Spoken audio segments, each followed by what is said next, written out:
श्री मारुती देवस्थान आणि राष्ट्रसंत श्री समर्थ रामदास स्वामी मठ आगर टाकळी नाशिक येथे कलशारोहण वर्धापन सोहळा उत्साहात पार पडला। आगर टाकळी नाशिक 13 डिसेंबर 2024 रोजी श्री मारुती देवस्थान आणि राष्ट्रसंत श्री समर्थ रामदास स्वामी मठ आगर टाकळी येथे कलशारोहण वर्धापन सोहळा उत्साहात आणि भक्तिरंगात पार पडला।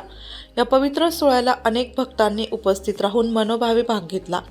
सायंकाळी 4:30 वाजता श्री विष्णू सहस्रनाम पाठचे आयोजन करण्यात आले, ज्यात गीता फाउंडेशनच्या सेवेत भक्तांनी महत्त्वाचा सहभाग घेतला। यानंतर श्री अजय बुवा रामदासी यांनी सद्गुरू लक्ष्मण या विषयावर निरूपण केले आणि उपस्थितांना आध्यात्मिक शिकवण दिली। सायंकाळी 6 वाजता श्री सद्गुरू कृपादर्शन स्तोत्रचे प्रकाशन व वितरण करण्यात आले। हे श्री चक्रधर स्वामी सेवा श्री शैलेंद्रजी राहळकर लिखित असून सर्वांनी त्यांचे स्वागत केले। कार्यक्रमाचा समारोप सायंकाळी 7:30 वाजता महाआरती व प्रसादाने झाला, ज्यात सर्व भक्तांनी आनंदाने भाग घेतला। कार्यक्रमाच्या यशस्वी आयोजनासाठी विश्वस्त मंडळाचे योगदान अनमोल राहिले। विश्वस्त मंडळ आणि व्यवस्थापन टीमचे आभार मानले गेले, ज्यामुळे हा सोहळा मोठ्या प्रमाणात यशस्वी होऊ लागला।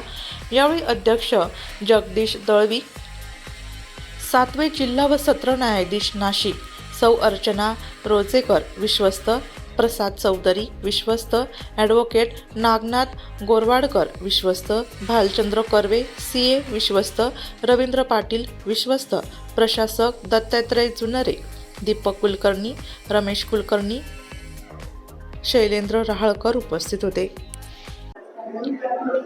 जय जय रघुवीर समर्थ। मी सौ अर्चना रवींद्र रोजेकर, श्री मारुती देवस्थान इथली विश्वस्त। आमच्या या विश्वस्त मंडळामध्ये अध्यक्ष श्रीयुत ॲडिशनल डिस्ट्रिक्ट जज श्रीयुत जगदीश दळवी हे सर हे आहेत। त्याचप्रमाणे आमचे 5 विश्वस्त श्रीयुत नागनाथजी गोरवाडकर, श्रीयुत प्रसादजी चौधरी, त्याच्यानंतर श्रीयुत रवींद्र पाटील सर आणि श्रीयुत भालचंद्र कर्वे सर, असे आम्ही विश्वस्त इथे कार्यरत आहोत। या आमच्या ट्रस्टने आज 13 डिसेंबर 2021 रोजी जो इथे कलशारोहणाचा कार्यक्रम झाला होता, आमदार देवानी ते फरांदे यांच्या सहकार्याने आणि सर्व भक्त मंडळींच्या सहाय्याने जो जीर्णोद्धार झाला, त्याचा कलशारोहणाचा कार्यक्रम 13 डिसेंबर 2021 रोजी झाला। त्याचा आजचा हा वर्धापन दिनाचा कार्यक्रम इथे सोहळा आयोजित केला होता। यामध्ये सकाळी सुरुवात मारुतीरायाच्या सभामंडपामध्ये सत्यनारायणाच्या पूजेने सुरुवात झाली। त्यानंतर दुपारी 4:30 वाजता गीता फाउंडेशन मार्फत श्री विष्णू सहस्रनामाचे पाठ करण्यात आले।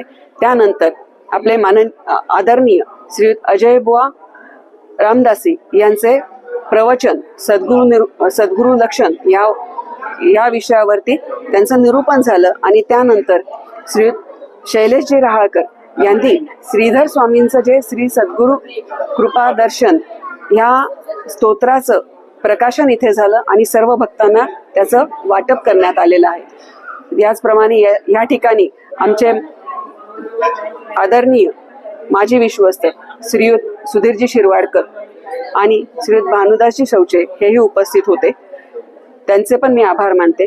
त्याचप्रमाणे ह्या सर्व कार्यक्रमाच्या व्यवस्थापनाची जबाबदारी श्रीयुत जुन्नरे भाऊसाहेब आणि श्रीयुत दीपकजी कुलकर्णी यांनीही सांभाळलेली। शिष्य जोपर्यंत सच्शिष्य होत नाही तोपर्यंत सद्गुरू आपलं सद्गुरूपण प्रकट करत नाही, ते गुरुभावातच राहतात। ते गुरुभावातच राहतात। तो जेव्हा सच्शिष्य बनतो त्यावेळेला सद्गुरू सुद्धा गुरुचे सद्गुरू बनतात। पहिल्यापासूनच ते सद्गुरू असतात, पण दाखवताना ते गुरु दाखवतात का? अजून तो तयार नाही। जसं आपण चंदा मामा म्हणून कुणाला सांगतो, लहान मुलांना सांगतो, पण तो जर 8वी 10वी मुलगा गेला आणि तुम्ही त्याला बोलायला लागला, बघा तो चंदा मामा कसा दिसतोय, तो म्हणेल काय आईचं डोकं म्हणजे बाबांचं दादाचं ठीक आहे ना, जागेवर आहे ना, असं म्हणेल ना तो। का म्हणे?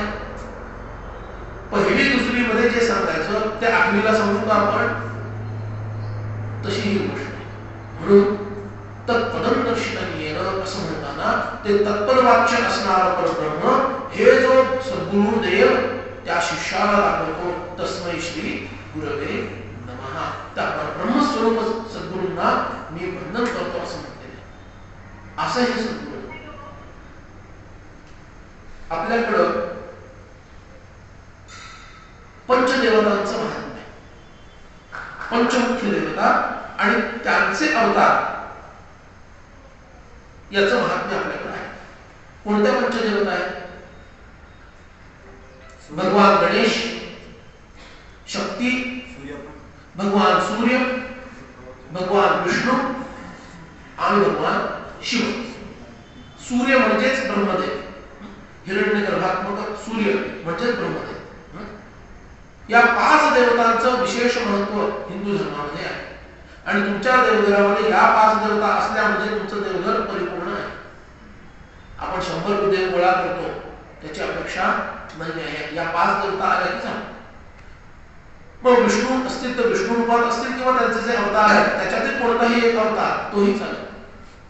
अशा पद्धतीनं पंचदेवता आहेत. यांचा आणि सद्गुरु तत्वाचा काही संबंध आहे का हे पाहूया.